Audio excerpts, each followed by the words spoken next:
Os médicos estão sendo ensinados que apontar a obesidade é ruim. Você pode confiar neles para te dar o melhor conselho de saúde? Bem-vindo ao America Uncovered. Eu sou Chris Chappell. Todos sabemos que a América tem um problema de obesidade, pois, apesar de sermos gordos, não somos cegos e estamos engordando ainda mais. O que coincide com a Oreo lançando cada vez mais sabores. Neste caso raro, correlação realmente indica causalidade. Segundo os Centros de Controle e Prevenção de Doenças, 40% dos adultos são obesos. Esse problema está até gerando altos custos para as Forças Armadas dos Estados Unidos da América. Em breve, pessoas da Marinha serão chamadas de focas pelo formato do corpo.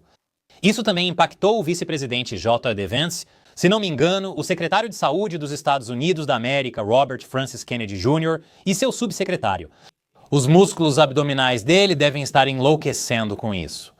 De acordo com a Organização Mundial da Saúde, a obesidade mata pelo menos 28 milhões de pessoas em todo o mundo todos os anos. E o peso desse problema também sobrecarrega ainda mais um sistema de saúde já saturado, sem contar o impacto na saúde mental. Crianças que são constantemente lembradas de que suas mães são tão gordas que quando ouviram que estava frio lá fora foram pegar uma tigela. Sendo esse o caso, por que diabos existem tantas pessoas defendendo a obesidade e dizendo que precisamos financiar os gordos? Isso vai além de exigir respeito, independentemente da aparência, ou de dizer que não se deve tomar medicamentos extremos ou fazer dietas radicais. Existem ativistas gordos declarados como Christy Harrison e Aubrey Gordon que afirmam que o estigma do peso é que é perigoso. E isso aparentemente inclui médicos comentando sobre o seu peso em toda consulta. Não conseguir caber em assentos de avião, cabines de restaurante ou outros espaços públicos, sentir pressão para perder peso e reportagens sobre a chamada epidemia de obesidade. Então, realidade. Isso significa que eu posso processar meu espelho se eu não gostar do que ele me mostra? Não que eu saiba como é isso. Também tem Virginia Soule-Smith, que já apareceu na grande mídia por promover cuidados de saúde inclusivos para todos os tamanhos. Só para deixar claro, ao chamar ela de ativista gorda, não falo da aparência física, diferente de quando chamo Alex Jones de alma de dedão machucado sem ciente. Smith está em missão para alertar o mundo sobre a gordofobia. Segundo ela, o problema não é o ganho de peso, mas sim as atitudes e preconceitos contra pessoas gordas. Esses médicos são preconceituosos por tentarem evitar que as pessoas morram? É isso que preconceituosos fazem, certo? Se isso soa familiar às ideias woke sobre raça e gênero, é porque ela, e muitos como ela, se baseiam no mesmo conceito interseccional de oprimido versus opressor. Nesse caso, pessoas gordas são oprimidas. Evite usar a palavra obeso, pois soa como um palavrão apesar de ser um termo médico. Será que isso vai terminar como quando proibiram dizer retardado mental? E claro, se você quer ser magro, está promovendo a supremacia branca e o patriarcado. Sim, a gordofobia tem raízes no racismo e na misoginia, o que é confuso porque muita gente engordou comendo laticínios demais. E como todos sabemos, leite é supremacia branca. Então eles estão combatendo a supremacia branca com supremacia branca no Taco Supreme? Como outro ativista gordo, não estou falando da aparência, assim como quando chamo Dan Bongino de vampiro robô. O medo da gordura e a preferência pela magreza são principalmente e historicamente não sobre saúde, mas sim uma forma de legitimar hierarquias de raça, sexo e classe. Então junte-se à resistência gorda, embora eu duvide que haverá muita marcha agora. Ativistas gordos afirmam que o sistema de saúde deveria ser mais inclusivo para pessoas gordas. Felizmente, os profissionais de saúde estão seguindo a ciência e, apesar da pressão, não estão. O que foi, Shelley? Muitos profissionais de saúde agora defendem isso. Por exemplo, o grupo Estudantes de Medicina pela Inclusividade de Tamanho citou todos os ativistas que mencionei anteriormente como referências, e esse grupo está ligado à Associação para Medicina Inclusiva de Peso e Tamanho. O incrível! O que é, Wes? É uma organização médica internacional de médicos que desafiam a patologização do tamanho corporal, que continua a gerar disparidades na saúde e prejudica desproporcionalmente pacientes com corpos maiores. Ei, Sabe de mais uma coisa? Prejudica desproporcionalmente pacientes com corpos maiores, causando problemas de saúde por terem corpos maiores. Mas ele não pode mais dizer isso porque Awesome basicamente quer descartar a obesidade como um problema de saúde. Um membro do Awesome, também do corpo docente da Cooper Medical School da Rowan University, disse a Soul Smith que não exige que pacientes se pesem. Asher Larmy, clínico geral transmasculino e inclusivo quanto ao peso, afirma: o verdadeiro problema não é seu corpo. É um sistema que se recusa a ver além de si. É difícil enxergar quando as complicações do diabetes causam cegueira. E só para você saber, tem um monte de piadas sobre gordos que eu poderia ter feito com essa frase. Não consegue enxergar além disso, mas America Uncovered é um programa de classe. Eles dizem que os médicos precisam parar de focar no peso e de prescrever perda de peso porque perder peso é insustentável para a grande maioria das pessoas.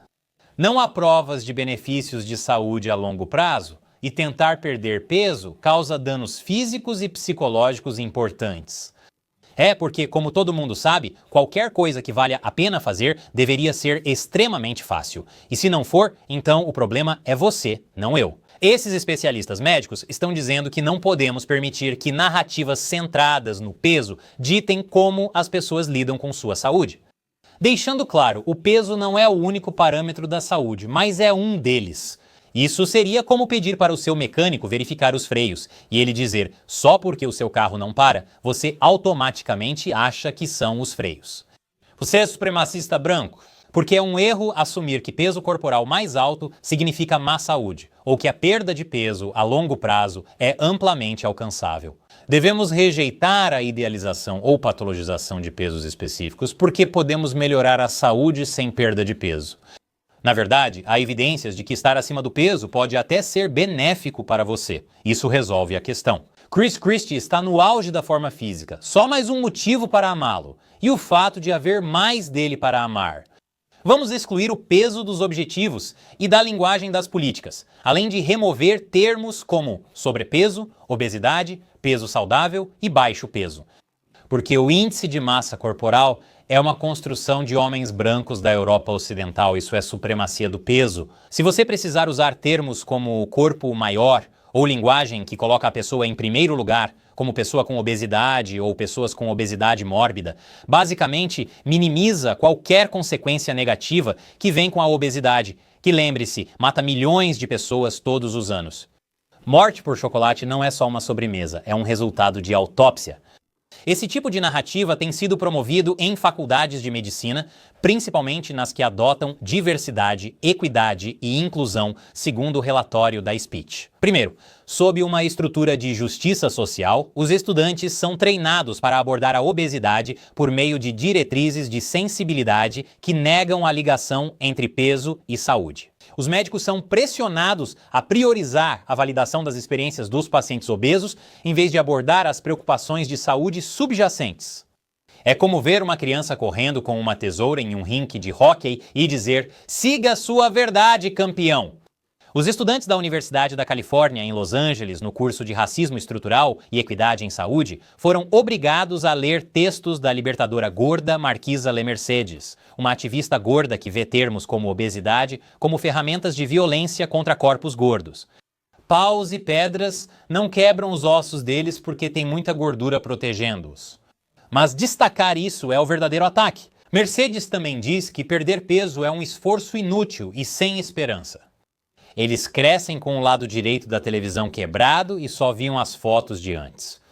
A Universidade de Vermont criou um grupo de pesquisa em nutrição inclusiva ao peso que defende que peso não é um indicador relevante de saúde nem um comportamento de saúde. A premissa básica é evitar induzir vergonha, pois ela está associada a problemas de saúde mental, compulsão alimentar e má saúde. Então eles dizem que o peso não é um indicador de saúde, por isso não mencionam isso. Ou podem fazer algo prejudicial, como ganhar mais peso por não incentivar a prática de exercícios. Eles fazem muita ginástica mental. Defensores dessa ideia dizem que a obesidade não é uma escolha, nem sempre prejudica a saúde, e defendem que as pessoas não se vejam como obesas. Eles também enfatizam que o estigma relacionado ao peso pode piorar a pressão alta, a síndrome metabólica, o diabetes, o colesterol alto e os transtornos alimentares. Ah, sim, é o estigma causando isso. É como dizer que envergonhar alguém por ser promíscuo causa gravidez. Segundo eles, não devemos focar nos exercícios só para perder peso, pois dieta e exercícios não são tão eficazes para emagrecer. A motivação deve ser buscar mais saúde, já que exercícios e boa nutrição normalmente causam perda de peso, mas isso não é sinal de saúde, mesmo com esses hábitos. Ufa, nossa, estou sem fôlego. Acho que não estou em forma o suficiente para fazer esse tipo de ginástica mental agora. Se isso parece estranho para você, não está sozinho. Nem todo médico acredita nisso. Jeffrey Flyer, ex-reitor da Escola de Medicina de Harvard e um dos maiores especialistas globais em obesidade, chama esse tipo de ideia de negligência pedagógica. Isso promove uma desinformação extensa e perigosa. É um baita palavrão, mas pelo menos não é uma boca cheia de calorias vazias, só por diversão. Afirmam que médicos estão errados e ativistas gordos estão certos. Como é a vida de um ativista gordo?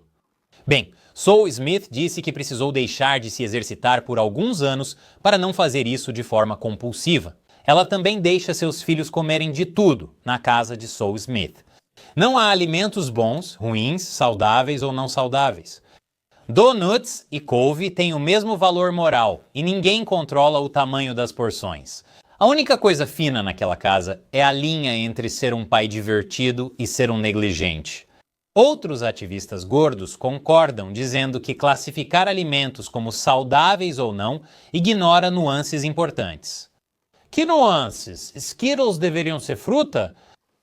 É uma questão de autonomia corporal, então deixa as crianças comerem quantos doces quiserem nos feriados. Isso vai beneficiar a saúde deles no longo prazo. Se não parecer saudável, não se preocupe. Sol Smith, mind you, recebeu um prêmio da revista Saúde, então você pode confiar totalmente nela para te dar conselhos de saúde confiáveis. Ela certamente entende mais de medicina do que a Oreo tem sabores. O que você acha? Devemos deixar de usar o peso como indicador de saúde? Não se preocupe, não vamos julgar você. Para postar suas opiniões, deixe seus comentários abaixo. E episódios como este exigem muito tempo e esforço. Por favor, apoie mais episódios. Assine americauncovered.tv e tenha acesso a conteúdo exclusivo, transmissões ao vivo e mais vantagens. Clique no botão na tela. Sou Chris Chappell. Obrigado por assistir America Uncovered.